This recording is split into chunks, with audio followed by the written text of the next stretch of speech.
Hi friends, Hindi डिकॉर्डेड channel में आप सभी का स्वागत है।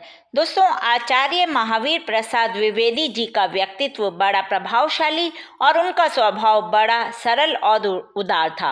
उनका हिंदी निबंध और आलोचनात्मक क्षेत्र में महत्वपूर्ण स्थान है। वे उच्च कोटि के निबंधकार और आलोचक थे।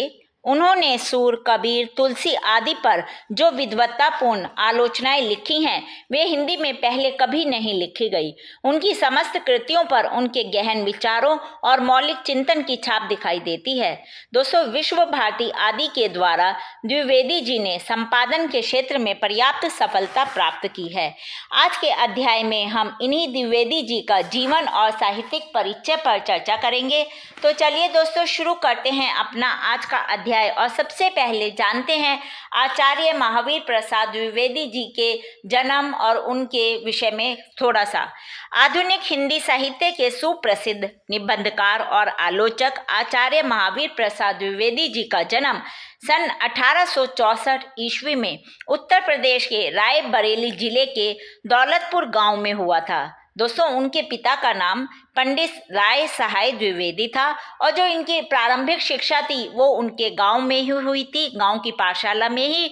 और बाद में इन्होंने रायबरेली, उन्नाव और मुंबई में भी आगे शिक्षा प्राप्त की। इन्होंने संस्कृत, गुजराती, बंगला, मराठी, हिंदी, अंग्रेजी आदि भाषाओं में विशेष योग्यता प्राप्त की थी और अपनी आजीविका के लिए उन्होंने नागपुर, मुंबई, झांसी और अजमेर में रेलवे की नौकरी भी की थी, जिसके बाद उन्होंने बाद में इससे त्यागपत्र देकर ये लेखन कार्य में पूर्ण रूप से समर्पित हो गए थे। और फिर सन 1993 से 1920 ईस्वी तक उन्होंने सरस्वती पत्रिका का संपादन भी किया।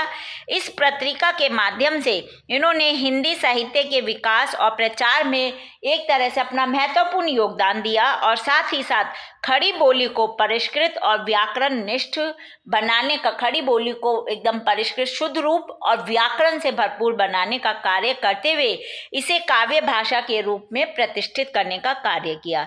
और फिर 21 दिसंबर सन 1938 को इनका निधन हो गया था। दोस्तों, अब हम इनकी महत्वपूर्ण रचनाओं के विषय में जानते हैं।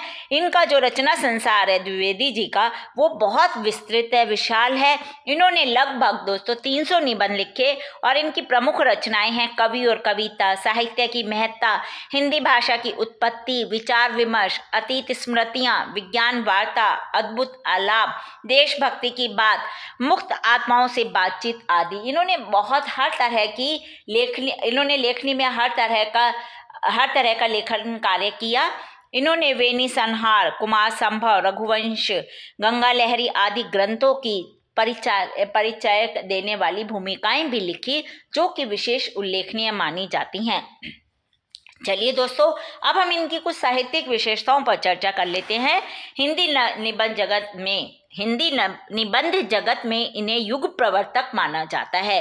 सरस्वती पत्रिका का संपादन करते हुए इन्होंने स्वयं तो अनेक निबंध लिखे ही साथ इन्होंने रामचंद्र शुक्ल, चंद्रधर शर्मा गुलेरी, अध्यापक पूर्ण सिंह, गणेश शंकर विद्यार्थी आदि अनेक लेखकों को हिंदी में निबंध लिखने के लिए प्रेरित करने का कार्य भी किया। दोस्तों, इनके निबंध साहित्य की कुछ मुख्य विशेषताएं आपको बता रही हूँ। पहली है विचारात्मक। दोस्तों, इनके अधिकांश निबंध विचार प्रधान होते हैं। ये हमेशा विचारों को प्रधान रूप देती हैं, इसलिए इनमें प्रमुख रूप से बौद्धिक विवेचना देखने को मिलती है। इसका प्रमुख कारण है कि इन निबंधों में कहीं इन्होंने किसी तथ्य की व्याख्या कर दी और कहीं उसकी समीक्षा भी की है। साहित्य की महत्ता निबंध में साहित्य का विवेचन करते हुए उन्होंने लिखा है कि ज्ञान राशि के संचित कोश का नाम साहित्य है। ज्ञान राशि का जितना भी कोश है उसे हम साहित्य कहते हैं और सब तरह के भावों को प्रकट करने की योग्यता रखने वाली और निर्दोष होने पर भी यदि कोई भाषा अपना निज का साहित्य नहीं रखती, यानी कि जिस भाषा का कोई साहित्य नहीं है, वह एक रूपवती भिखारिनी की तरह हो जाती है कि एक भिखारिनी जो बहुत सुंदर है लेकिन उसको कभी आदर नहीं मिलेगा, एक रूपवती भिखारिनी की तरह कदापि आदरणीय नहीं हो सकती। यानी कि जिस भाषा का अपना साहित्य नहीं है उसका कभी भी आदर नहीं हो सकता। दूसरा है दोस्तों अनुभव। द्विवेदी जी ने अपने निबंध में अपने जीवन में अनेक उतार चढ़ाव देखे थे, साथ ही साथ उन्होंने अनेक सुख दुख भी भोगे थे। इनके इन्हीं अनुभवों की छाया हमें इनके निबंध में हर जगह दिखाई देती है, जिससे इनके निबंधों में मार्मिकता, चमत्कार, उक्ति वैचित्र्य दिखाई देता है। और देशभक्ति की बात इनका एक निबंध था, जिसमें लेखक का कथन है कि गवर्नमेंट सच कहती है कि ये मुट्ठी भर अंग्रेजी लोग सभाओं और कॉन्फ्रेंसों में जो कुछ कहते हैं, इस लेखक के अनुभव का ज्ञान होता है। इससे हमें लेखक के अनुभव का ज्ञान होता है कि वे अपने अनुभवों को हमेशा सरल भाषा में प्रस्तुत करते हैं। दोस्तों, अगली विशेषता है भावात्मकता। इनके निबंधों में कल्पना शक्ति का एक अद्भुत चमत्कार देखने को मिलता है। महाकवि माघ का प्रभात वर्णन निबंध में उनकी कल्पना शक्ति शब्दों के माध्यम से किस प्रकार व्यक्त हुई है उसके बारे में बताती हूँ। रात अब बहुत थोड़ी रह गई है, सुबह होने में कुछ ही कसर है, जरा सप्तऋषि नाम के तारों को तो देखिए, वे आसमान में लंबे पड़े हुए हैं। यानी कि इनके निबंधों में इन्होंने बहुत ही सुंदर कल्पना का समावेश किया है।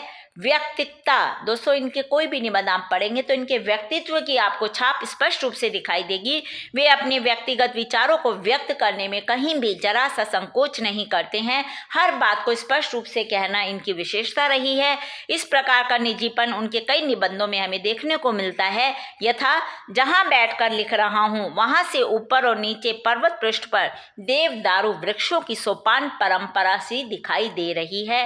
कैसी मोहक शोभा है। वृक्ष और भी हैं, लोगों ने नाम ही बताए हैं अनायास, पर ऐसा लगता ही भर है भगवान ना करे कोई सचमुच लुढ़का दे, हड्डी पसली चूर हो जाएगी। मतलब हर जगह इनका व्यक्तिगत अनुभव दिखाई देगा कि मैं जहाँ, अब ये कह रहे हैं कि जहाँ मैं बैठकर लिख रहा हूँ बहुत सुंदर जगह है, लेकिन कहीं ऐसा ना हो कि कुछ लुढ़क जाए और कुछ हो जाए। तो जो कुछ लगता है, मतलब उनके मन, वो कह रहे हैं कि जो हमें अभी इस टाइम लग रहा है यदि वो सचमुच में हो जाएगा तो वो अनर्थ ही हो जाएगा। अगली विशेषता है उनकी भाषा शैली। आचार्य द्विवेदी जी की भाषा जो है वो विकास की तरफ बढ़ती हुई विकासोन्मुख है, जो निरंतर शुद्ध, समृद्ध और व्याकरण सम्मत होती जा रही है। उनकी भाषा में तत्सम प्रधान शब्दों के अतिरिक्त आपको अंग्रेजी और देशज शब्द भी मिलेंगे। उन्होंने मुहावरों और सूक्तियों का भी खुलकर प्रयोग किया अपने निबंधों में, अपनी लेखनी में। इस कारण इनकी भाषा में सरलता, वक्रता, प्रभावशीलता आदि का समावेश हो गया है। साथ ही दोस्तों, द्विवेदी जी ने विषयानुकूल, वर्णनात्मक, भावात्मक, व्यंग्यात्मक, विवेचनात्मक, विचारात्मक और उद्बोधनात्मक शैलियों का भी अपनी लेखनी में हर जगह प्रयोग किया है। इनकी शैलियों में आचार्यत्व की छाप स्पष्ट दिखाई देती है।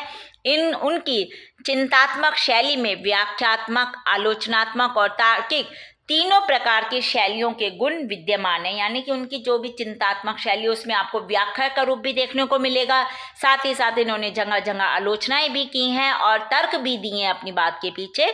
तो ये तीनों शैलियों के गुण भी उनके लेखन में आपको देखने को मिल जाएंगे। तो दोस्तों, ये हमने आज के अध्याय में आचार्य महावीर प्रसाद द्विवेदी जी का जीवन और साहित्यिक परिचय पर चर्चा की। हिंदी भाषा के और भी प्रमुख विषयों पर हम आगे के अध्यायों में समय समय पर इसी प्रकार चर्चा करते रहेंगे। पर दोस्तों, उसको सुनने के लिए आपको मेरे इस चैनल को लाइक और सब्सक्राइब करना होगा। साथ ही दोस्तों, हिंदी भाषा से संबंधित कोई भी प्रश्न आप कमेंट बॉक्स में मुझसे पूछ सकते हैं, मैं शीघ्र ही उसका उत्तर देने की कोशिश करूंगी। धन्यवाद दोस्तों, आपका दिन शुभ हो।